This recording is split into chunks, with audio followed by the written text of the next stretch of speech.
Saham Rans punya Raffi Ahmad baru saja resmi tercatat di bursa. Followernya ratusan juta. Begitu listing, harganya langsung nempel di batas atas. Tapi ada yang menarik, laba perusahaannya justru turun 41%. Jadi kalau kamu ikut beli sahamnya, sebenarnya kamu beli apa?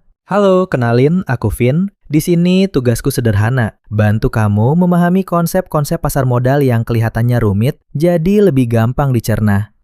Nggak akan ada prediksi harga, nggak akan ada ajakan buru-buru beli sesuatu. Yang ada cuma penjelasan yang jujur dan sesederhana mungkin.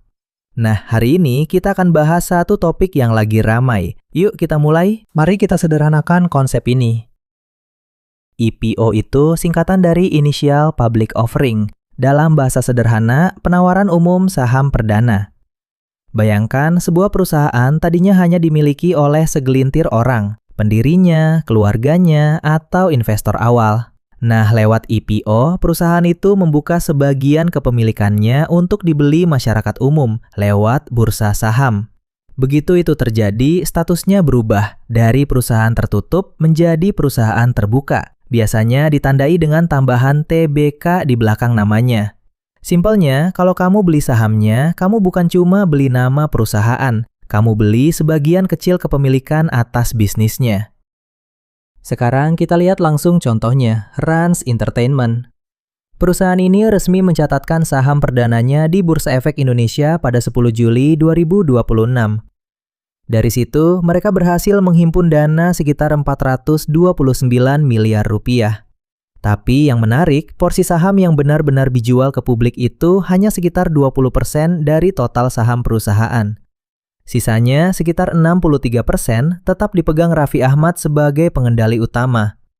Artinya, publik memang boleh ikut memiliki, tapi kendali penuh tetap ada di tangan pendirinya. Dana hasil IPO itu sendiri dipakai untuk beberapa hal, mulai dari penyelenggaraan konser, akuisisi sebagian saham perusahaan kosmetik, membangun wahana bermain dan belajar, sampai investasi di perusahaan teknologi AI. Tapi coba perhatikan satu angka lagi. Meskipun sahamnya ramai dibicarakan dan langsung naik di hari pertama, laba tahun berjalan perusahaan ini justru turun 41% dibanding tahun sebelumnya.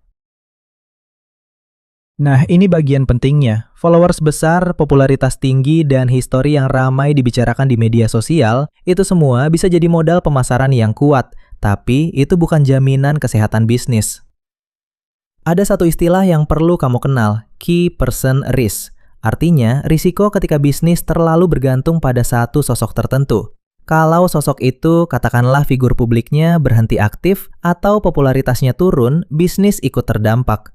Jadi, ketika kamu melihat saham yang ramai karena sosok di baliknya terkenal, pertanyaan yang lebih penting bukan seberapa populer dia, tapi seberapa sehat bisnisnya, dan seberapa besar bisnis ini bergantung pada satu orang. Supaya kamu nggak cuma terbawa ramainya berita, ini 3 hal yang bisa kamu cek sebelum ikut IPO apapun, bukan cuma Rans. 1. Cek laporan keuangannya. Lihat apakah pendapatan dan labanya tumbuh atau justru menurun, bukan cuma lihat siapa pemiliknya. 2. Cek dana IPO-nya dipakai untuk apa? Apakah untuk ekspansi bisnis yang produktif atau justru sebagian besar untuk membayar utang dan kebutuhan yang sifatnya konsumtif? 3. Cek siapa yang tetap memegang kendali setelah IPO. Kalau publik hanya kebagian porsi kecil, kamu perlu paham posisi kamu sebagai investor minoritas. Jadi, IPO itu bukan sekedar saham baru yang lagi rame. Itu adalah momen di mana kamu benar-benar bisa memilih untuk memiliki sebagian dari sebuah bisnis. Pertanyaannya bukan seberapa viral perusahaannya, tapi seberapa layak bisnis itu untuk kamu miliki. Sederhana bukan? Pahami konsepnya sebelum mengambil keputusan. Kalau mau beli saham, kamu beli karena bisnisnya atau karena orangnya? Tulis jawabanmu di kolom komentar.